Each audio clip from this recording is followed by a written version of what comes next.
வைகை என பொய்கை என மையலிலே எண்ணியது காணல் நீதானோ என்னை நீயும் சூண்ட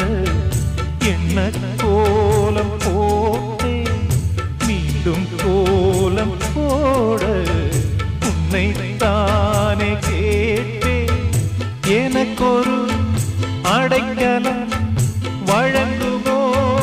இதயமே அன்பேவா அருகிலே என் வாசல் வழியிலே உல்லாச மாளிகை